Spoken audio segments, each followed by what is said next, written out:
Hey guys, how's it going? So we're back with another video, and today I was going to film something completely different. I got a guitar really cheap, and I was going to restore it, and we were going to film it, and that's what we were going to do today. But I started reading the comments on the last video about the Jaguar, and I decided that I do need to make one more video. I need to address some things that have been said to me on YouTube and also abroad, on Facebook and in some other places. Just some things that were said that are just woefully inaccurate, and they're just things that I need to address today. Now, if you aren't familiar with what's been going on, Fender released the Player 2 Jaguar, and the Player 2 Jaguar isn't a Jaguar, as I expressed in my video 2 or 3 weeks ago. The reason, mainly, there's no rhythm and lead circuit, there's a 3-way switch, and they moved the tailpiece really close to the bridge for some reason. And there were multiple explanations as to why they did that. But at the end of the day, I came to the conclusion that, well, it's not a Jaguar, because a Jaguar has a rhythm and lead circuit, and it has a tailpiece that's in the correct place. And people jumped down my throat on this and decided that they needed to defend Fender for some reason. I don't know if it's because they're on their payroll or what, but man, it made people really mad. So then I made a video about the Affinity Jaguar. And I kind of said the same thing. I mean, it's a little bit more forgivable because it's a Squire Affinity at that. And, you know, I guess we can let some more things slide with that model. But it was interesting. The tailpiece was in the correct place on that one. So they clearly could have done it on the Player 2, but they didn't. So I got a lot of really negative comments. A lot of very, very angry and defensive people saying some very insulting and personal things to me about my character, my knowledge, my passion, whatever it is. The Fender Jaguar is my very favorite Fender. It's one of my very favorite models of guitar of all time. I love the Jaguar, and that's why I care so much about this subject. So we're going to go through 5 or 6 different things that were said on that video and on Facebook. One at a time, we're going to talk about it, okay? So the first thing is that me not saying it's a Jaguar because it's missing those features is invalid because things like the Telecaster Deluxe, the DeLonge Strat, the Nashville Telecaster, those exist. And the DeLonge Strat is still a Strat, and the Tele Deluxe is still a Tele, and the Nashville Tele is still a Tele. So therefore, my premise of the Player 2 Jag not being a Jag is invalid. So here's where I have a problem.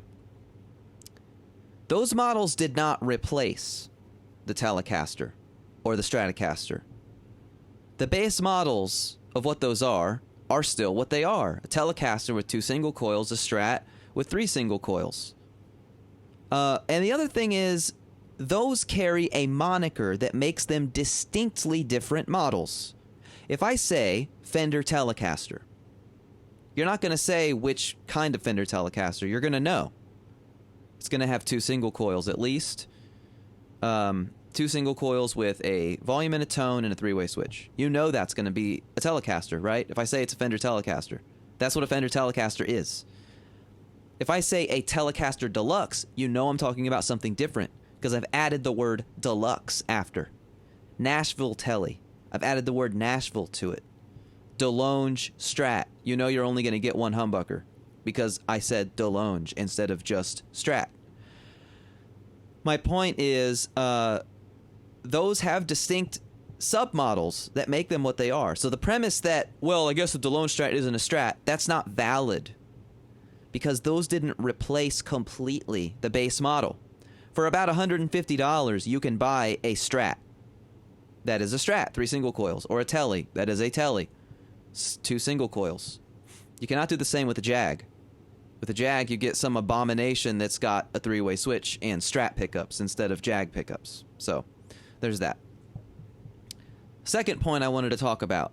Jag pickups and Strat pickups are the same because I said that the Affinity Jag had Strat pickups. But they're the same. You don't know anything. That's actually not true.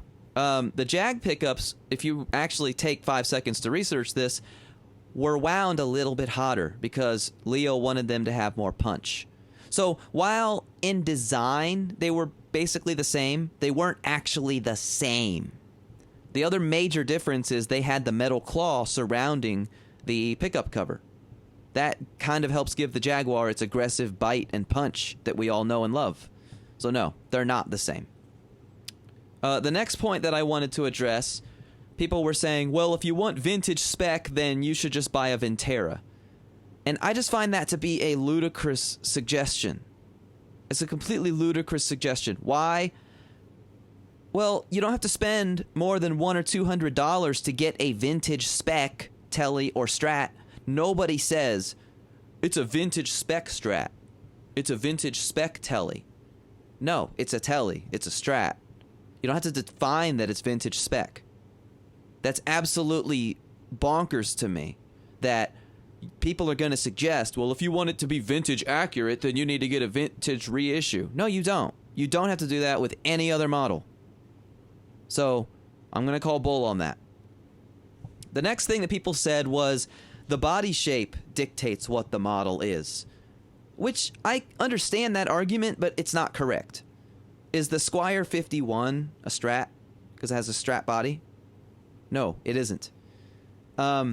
Anything that changes the model from what it is, like a Tele Deluxe, a Nashville Tele, a DeLonge Strat, a Fat Strat, again, it carries a moniker before or after the model name. Okay? That changes it from being baseline. We should understand that a model that is named simply with no subheader and no submodel is what it says it is. A Jaguar is a Jaguar. It has the proper tailpiece, it has the 2 single coils, and it has the rhythm and lead circuit. That makes it a Jaguar. The other thing is, Fender, they took features away from the Player 2, like the coil split switch and the correct placement of the tailpiece, and they're charging the same money for it. I think that's just indefensible. One of the things people have said next that really grinds my gears is this coping defensive explanation for why Fender moved the tailpiece. Now, while this might be true, it's pathetic and we shouldn't stand for it, okay? The explanation was the brake angle is insufficient in the traditional placement of the tailpiece and it causes the strings to pop off the bridge. Okay? But here's the problem. Leo designed this guitar to use 11s, 12s, or maybe even 13 gauge strings. And those don't pop off the bridge. So if you are stringing it up with 7, 8, 9, 10, it's operator error. You are using the guitar incorrectly. You are using the guitar against its design. They were never supposed to be strung up with those strings, and that's why they're popping off. So, Fender has decided that you all are so stupid that you can't figure out 11s and 12s are what you should use on a Jaguar. So, they're going to fix it for you. Daddy's going to make it easy for you. We're going to add a 3-way switch. We're going to move, because you know, that lead circuit's, it's too hard for your brain to understand, the 3 switches. It's so hard, I know. In the rhythm circuit, it's so hard to flip that switch and then you're in rhythm circuit mode. So we're going to take that away. Daddy Fender's going to switch it to a 3-way switch. And we're also going to move the bridge up closer, or the tailpiece, we're going to move it up closer so that your little baby hands can put your 8s on your Jaguar and they won't pop off the strings, okay? We're going to make it so easy and simple for you. Come on, guys. Listen to yourselves. Now, if you have a disability, then I will give you a pass on that. If you have, like, arthritis or something, I will give you a pass on that. But everybody else, man up and stop it. It's pathetic. It's not a good look, okay? All right. One last point that I have to make, and this is probably the most important point of all.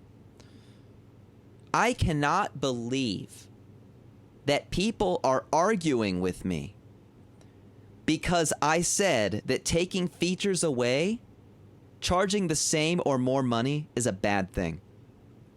I cannot believe that people are arguing with me about that. Like I said earlier, are you guys on Fender's payroll? Are they paying you? Did they promise you riches and fame and fortune if you defend them? Like, how can you tell me that saying that taking things away is bad? How is that a bad thing for me to say? How is that a bad take? That's pathetic. That's absolutely pathetic. You are objectively wrong. Okay? If you take features away and charge more money or the same money, you are doing a bad thing. There is zero explanation. There is zero amount of cope. There is zero wiggle room. It is unforgivable to take that position.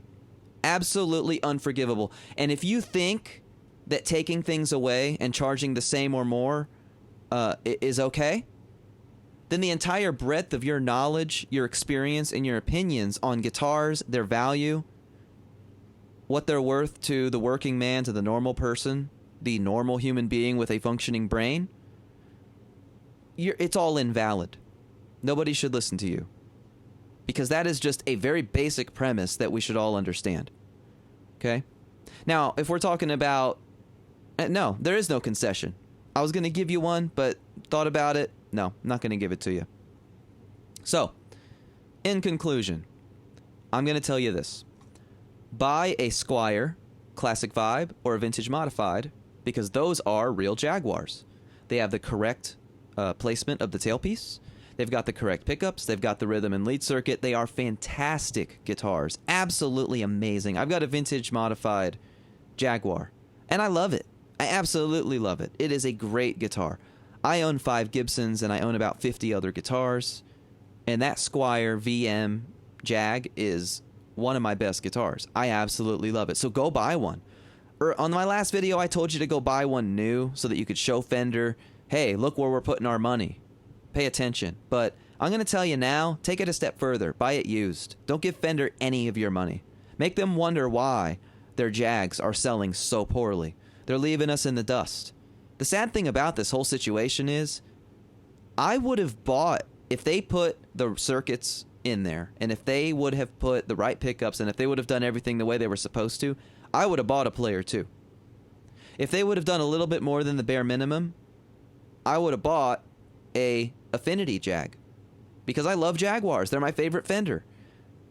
And I was the target market for this, I thought, but I guess not. The target market is lazy people or people who are woefully uninformed, and that may not be their fault.